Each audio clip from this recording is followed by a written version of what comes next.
Yeah, hello everybody. Welcome to our new live product demo of meshStack. I'm Jörg, I'm CEO and co-founder of meshcloud, and I would like to give you a quick tour around our product for today.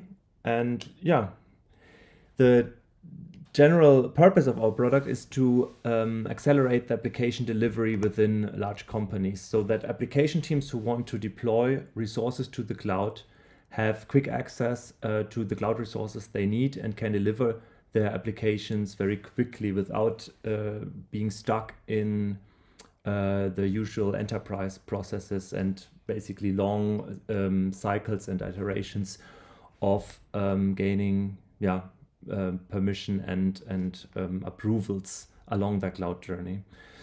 And for that, to achieve that, we want to boost the Cloud Foundation's team effectiveness to scale the cloud adoption in an effective way.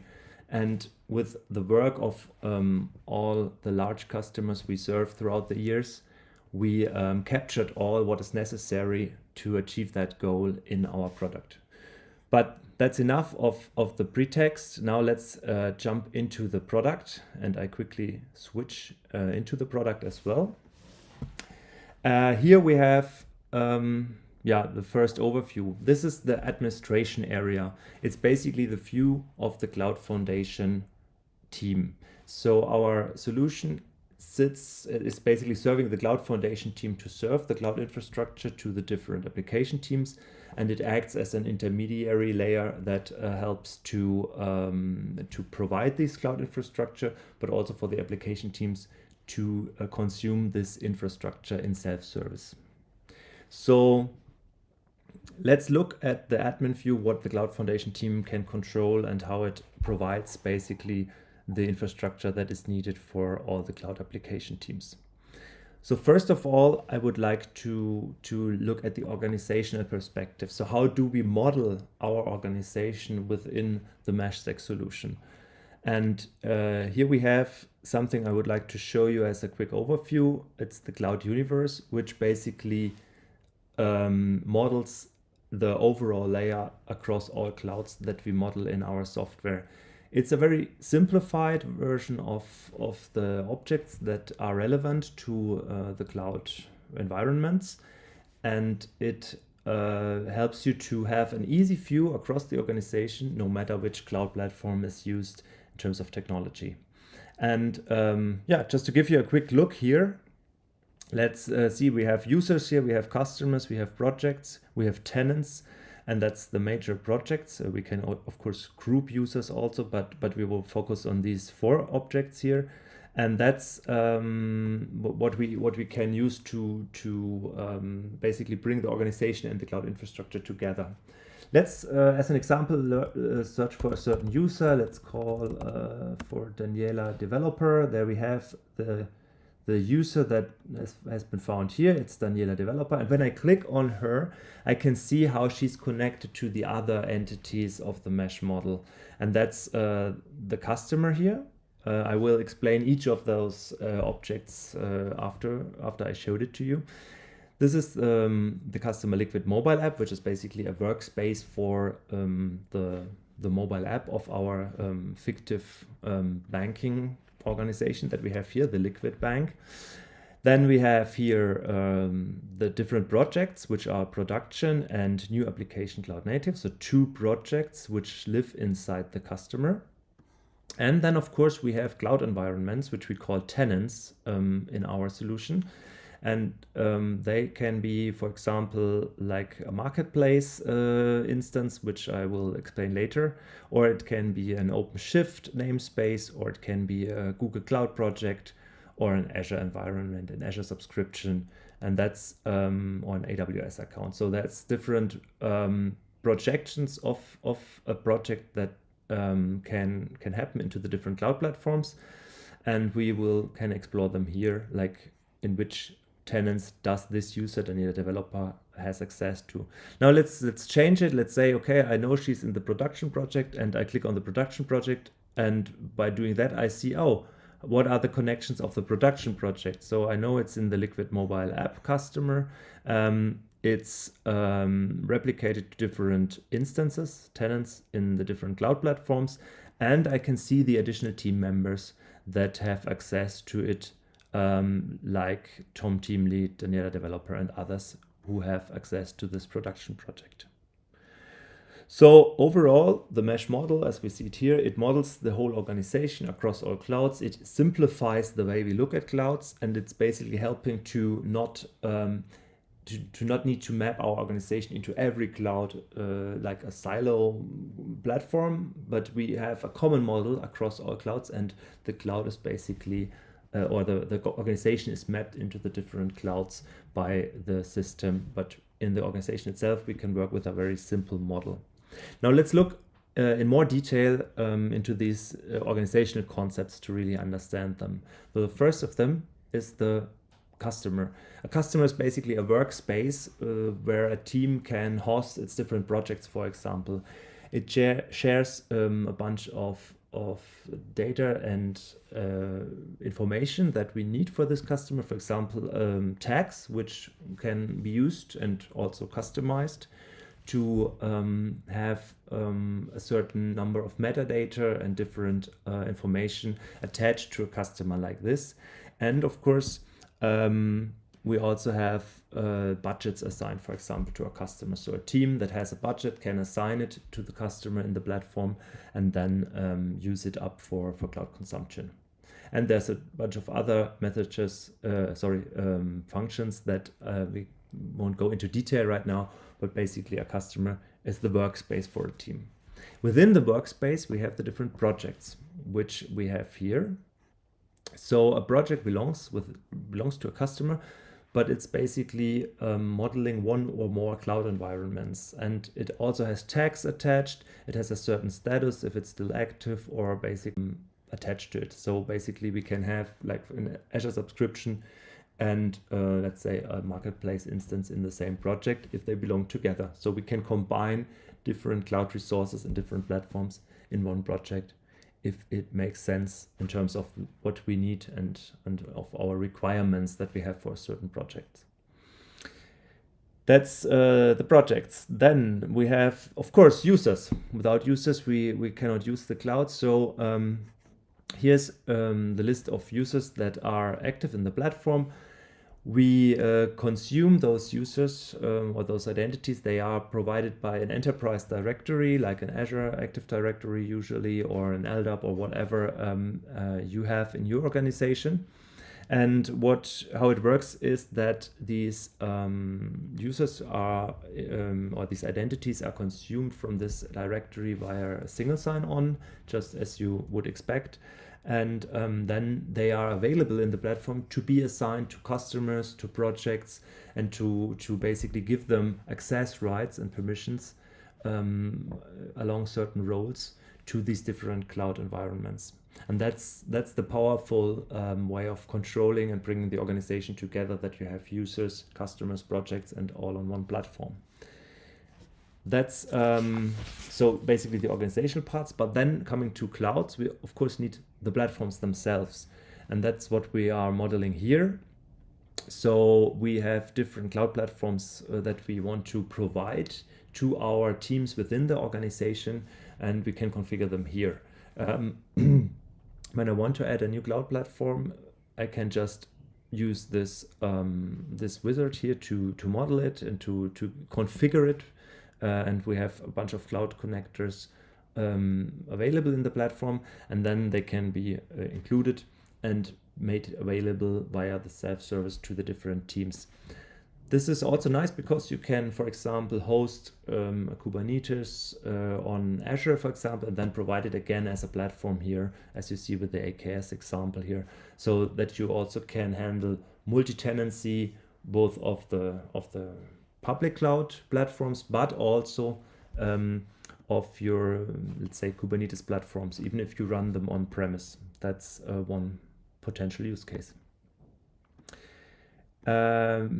Yeah, when we mix the platforms and create projects, we basically create tenants, because a tenant is the projection of a mesh project into the cloud platform. So when I create a mesh project, for example, let's say a develop project, then there will be a tenant, and when I add an Azure platform, then there will be a tenant developed within the Azure platform, and that will be a subscription in that case.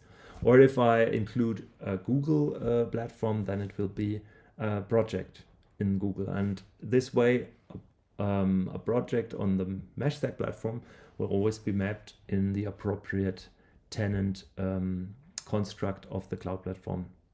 So namespace for Kubernetes, project for Google, account for AWS, subscription for Azure, or also a resource group for Azure. That depends on how you model the platform mapping. So the tenant is basically the area in the cloud that I can use to actually deploy my cloud resources and run my cloud workloads in. Again, we have the different metadata here available, like the tags, for example, as well. They can be replicated into the cloud.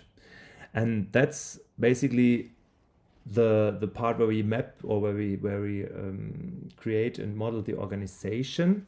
Now, of course, if everyone would just pick up cloud environments as they like in self-service, then there's the question, how do we ensure that they are secured, that we have certain responsibilities met, that there's an effective security baseline to all cloud accounts that are created by the platform, and how can we scale that? Because if there are several teams who request cloud tenants whenever they need them, how do we ensure that they are secured fundamentally? And that's where landing zones come into play. So a landing zone is basically a configuration set for different use cases that provides a pre-configured secure cloud account. So you can define, for example, a certain policy set within Azure or AWS that secures this cloud account that the team receives before anyone gets access to it. So by defining a landing zone, you basically define a base plate of security features where you, for example, can blacklist certain services or implement certain logging or auditing features that will be rolled out by meshStack before anyone gets access to the cloud account. So it's the baseline security. Of course, this makes sense to adjust or to align with the shared responsibility model in your organization, so that what you provide as a Cloud Foundation team is exactly your part of the contract of securing cloud accounts, and the application team can then build on this with their application stack, which is also their responsibility to keep secure. And this way, both things come together and the shared responsibility model is implemented effectively. For example, you can create different landing zones for development environments, which allow more experimentation, which are more freely configurable, which allow more services as well. But you can also create them stricter for production environments, maybe production environments with sensible data processing, and that's how you can create many different landing zones for different use cases. You can also create, for example, an analytics workbench which just provides analytics services to data specialists or data scientists. And that's the power of landing zones, that you can really pre-configure the cloud and basically create a little window into the huge amount of cloud services out there that is specifically tailored to a certain use case, and that reduces the attack surface and the risk surface for incompetent use of cloud services a lot, because it's only giving what is intended to give to the team. But how do we control that a certain landing zone is selected for a certain project? That is by these tags, where we can basically give information what the purpose of a landing zone is in a structured way. And then we can add policies, which I will show in a bit, to make sure the right landing zone is selected for the matching project. Of course, as I said, landing zones are the base plate, but very often as applications have different requirements for additional services, for example, they need a special monitoring solution attached or connectivity provided, we have to serve different use cases of those requirements, but usually they come down to providing a set of equal services to application teams.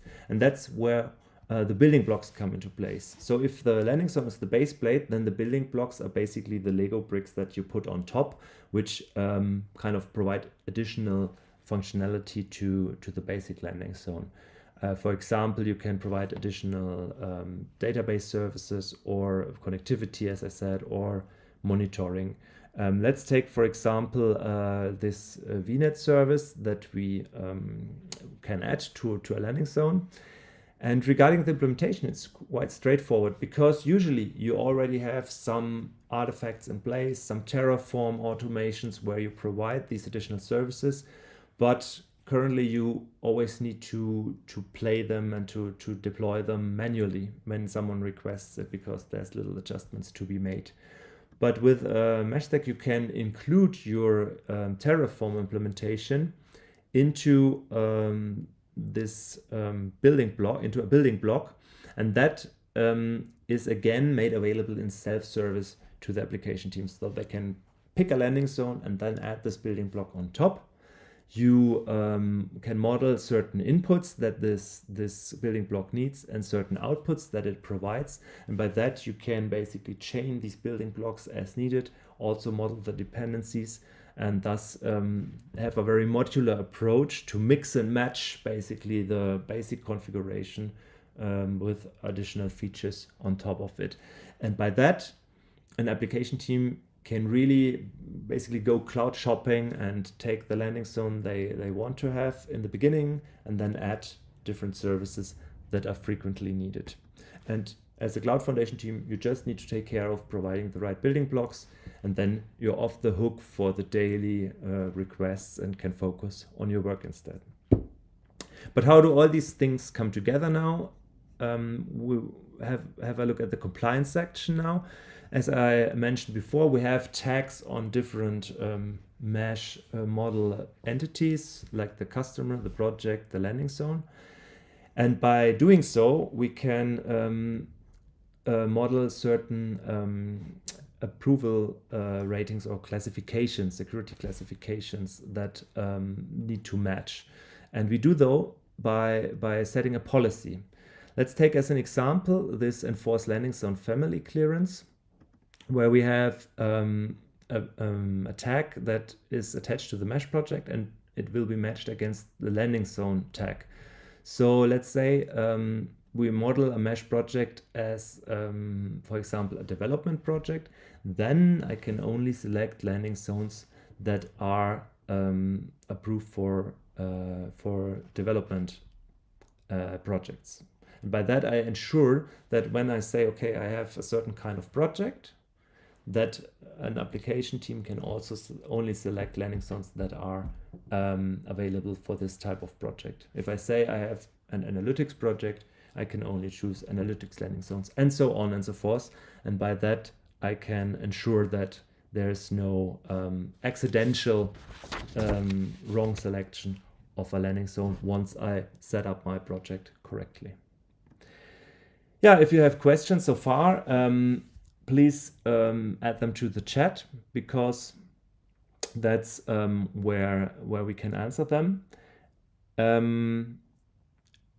For now, I would like to switch to the customer view, because now we're still in the admin view for the Cloud Foundation team. But if we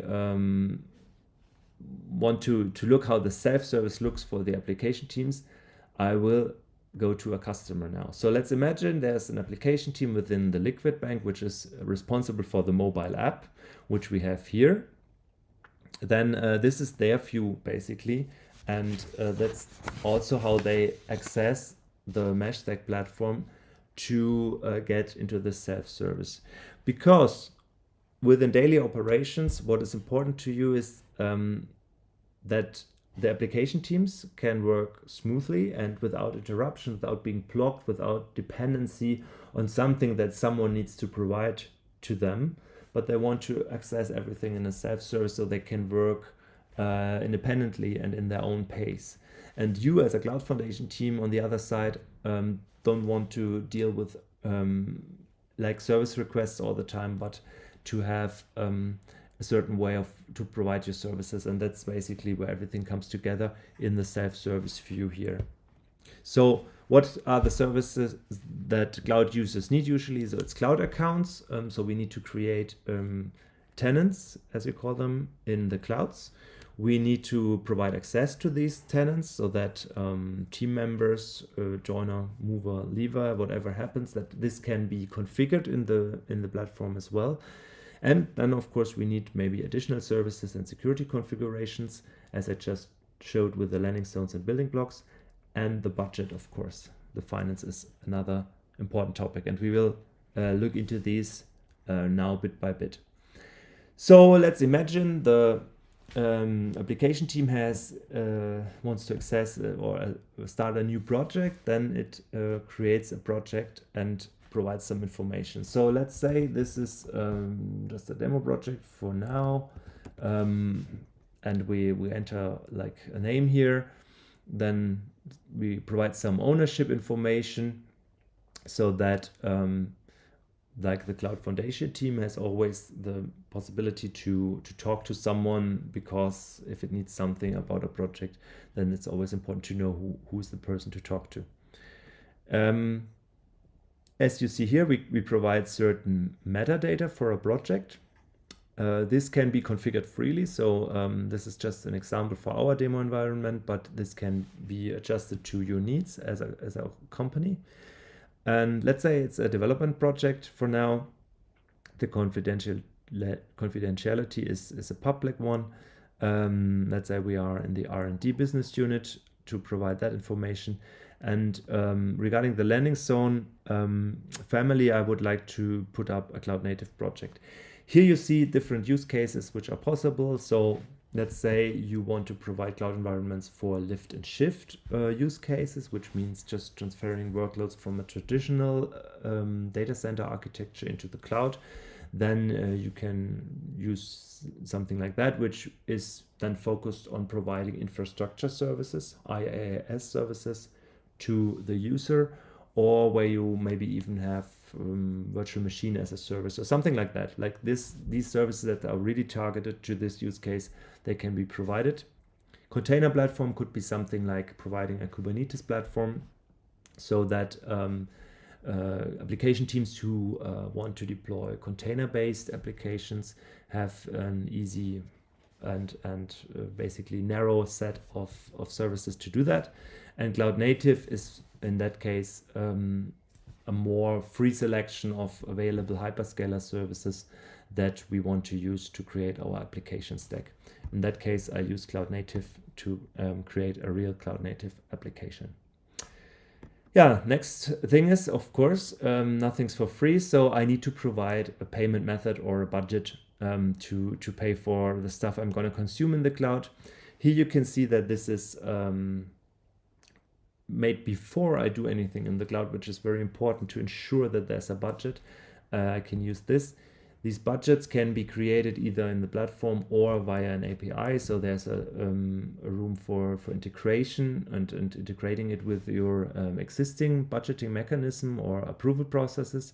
So let's say I take the playground budget, and next is the cloud platform selection. So basically, which cloud platforms that are offered by you as a Cloud Foundation are available. For here now, for the example, I'm using the Azure platform. I just choose one, I could choose more, and then like all the other configurations that people I would add would be replicated into other platforms as well. But for the example, I just used this one. And then of course, there's the landing zone selection, because I use a cloud platform, so I need to select which is the basic security configuration that I want to roll out. And here we see the policies at work, as indicated by this one. So because I said it's a development project, that's the environment tag, I'm not able to use this production landing zone anymore, but I can use the development one. And this is actively filtered. And as an example here for development and production, you can basically steer the choice of landing zones. In addition, I can choose additional services that I want to use on top of the landing zone. For example, a networking service here that provides me with a connectivity into a company network. But for now, I'm good with the landing zone on itself. Now, we need to enter users here. And of course, because I'm creating the project as the application team, I want to add myself first, because I probably am the administrator, because I'm creating the project. And then I can add other people. For example, I take Daniela, a developer, but she's an individual contributor, so she's going to be a project user. As you can see here, we have different roles that we assign to users on projects, and they are very simple also, like an admin role, a reader role, and a user role. And those are the generic roles that we can use then in landing zones to define what permissions are assigned to these roles. So as an organization, I can say I have these 3 roles, or 4 or 5. You can configure it as you need in a project, and how do I map them in every landing zone is customizable. So that's again a huge reduction of complexity, because we once say what a user's role is in a project, and then we just map it out, the details in the landing zone, depending on every platform or on the specific platform that is used. So in Azure, for example, a project user probably has a different set of rights than on a Kubernetes maybe. And that's possible to define according to the business requirements. Yeah, and then I get a final overview of this configuration I just created. So the interesting thing is that we use here a desired state model. That means what I do here, it's creating a state that will then be replicated against the cloud and eventually consistent with the cloud landscape. So when I click on create project, this is basically added to the target state, and then the replicator within the meshStack solution will configure the cloud continuously until the target state is reached, and also keep it in sync. So that's as you know, it's a usual technique when dealing with distributed systems. And here, that's also the approach we take to make it more robust and to really define like what should be the state of my cloud environment to make it eventually so in reality. Okay, so I leave it for now and take a project that already exists, because it takes several minutes until everything is available. So I go here into an existing project within this customer, which is the develop project. And here you see like all the tenants, like the different instances of the develop project that have been created in the different cloud platforms. And of course, like the first thing I would like to do, of course, as a cloud team, is to go into the cloud maybe. So I just can choose the cloud tenant I have, and I click the button, and then I'm in exactly the project I selected in the instance, and I'm here with my normal single sign-on user, and I have basically an overview, and I can do exactly what the landing zone allows me to do.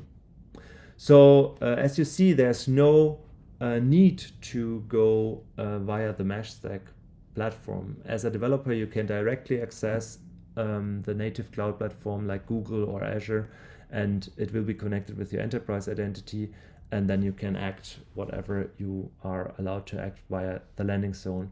There's no need to do certain operations via the meshStack platform. You can also use native tooling for your CI/CD pipelines, etc. That's all working, because we don't want to get in between the cloud and your tooling. But we are basically on the sidelines with the meshStack platform to configure, administer, and basically help providing the cloud services.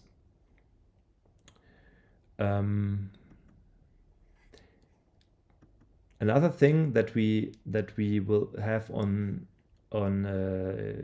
the project is the service marketplace, because usually you need to add additional services to a cloud project. So let's say you have the hyperscaler service that you use for your application, but then there's additional custom services that you need to provide. For example, services specific to your business, or for firewall requests, or for connectivity, or other things that you need to provide specifically and individually. And that's where the marketplace comes into play.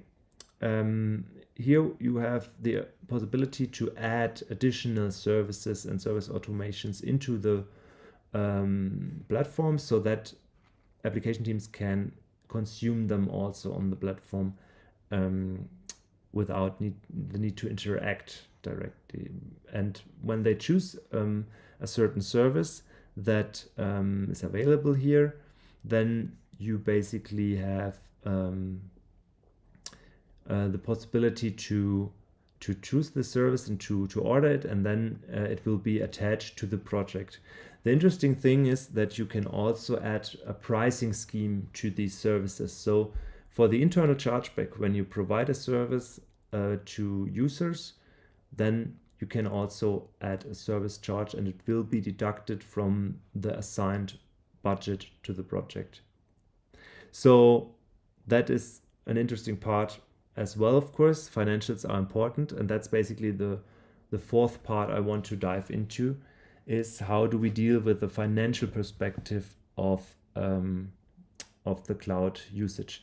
Whenever you have questions, please add them to the chat, and I'm happy to answer your questions.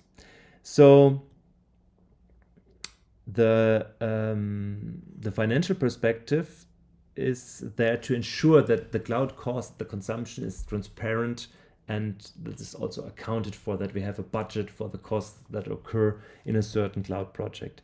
So the first important part is, of course, that the team itself knows how much cost they consume, but they also how much it has eaten into their budget. So what is the current state of their financials?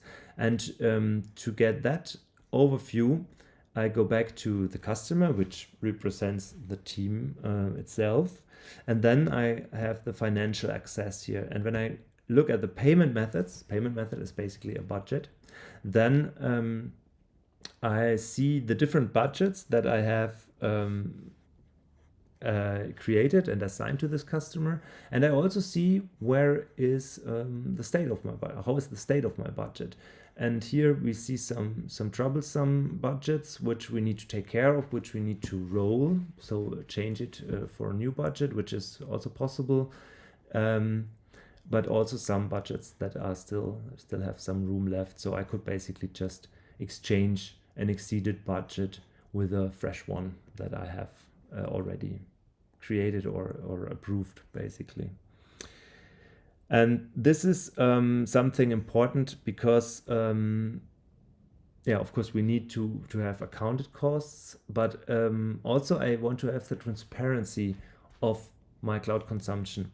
And this is where the chargeback statements come into play. Chargeback statements are basically the monthly invoice for an internal cloud application team per project.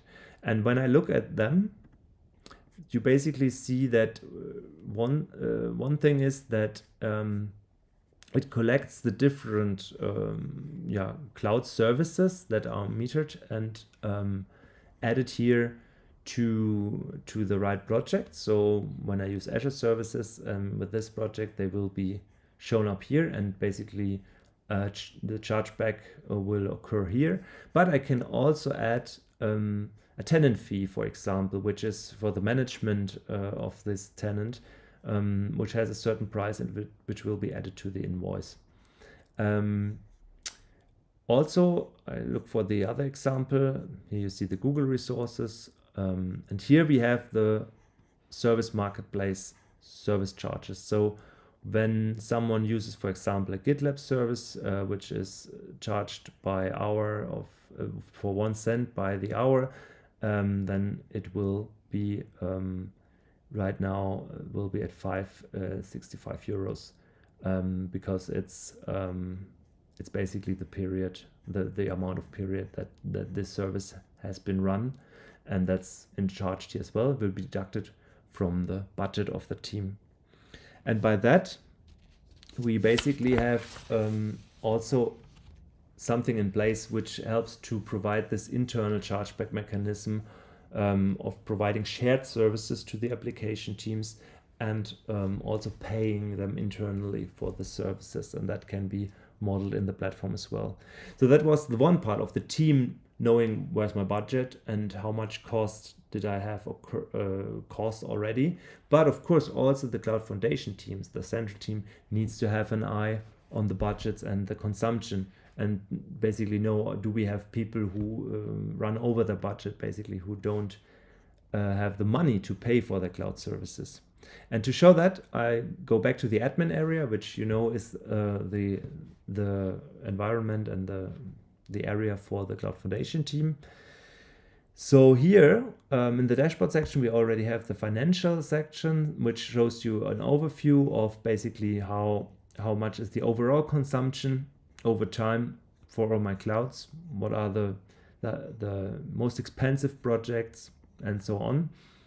But interesting here, what I want to show you is basically what are basically budgets that were run over, and we get a warning here, and I can click on it, and then I basically get all the worrisome projects. So basically the customers who run out of credit, and that's those that I need to either talk to, or that I need to find a solution, that I need to get into taking care of a new budget to cover the costs. But of course we not only see the wrongdoers here, but also like all the credit-worthy customers basically who still have budget left. I have an overview across all these budgets that are available to spend in the cloud. So that's how I know the budgets, but of course maybe I also want to look at the monthly invoices for each project in the end, and the customers as well. So I can look into every invoice for every customer in every project, and that's basically what I can choose here. And then I can have a detailed look at the consumption and the different resource consumption, as well as the internal chargeback of services that are provided via the service marketplace. And of course, this is nice to view in the product, but how does it help to get your chargeback also paid out internally?